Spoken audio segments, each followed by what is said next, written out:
Alright, so not sure if this happens to anyone else, but every time I go to a post match, it does something weird. So I'm gonna show something here just to show that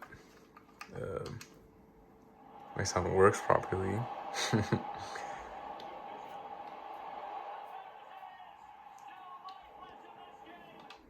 So let's see.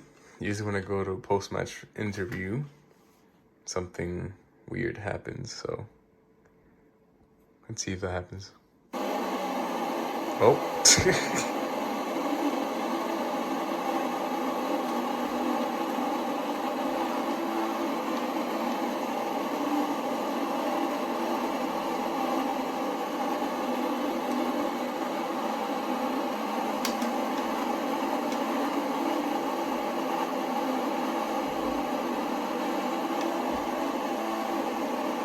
Interesting.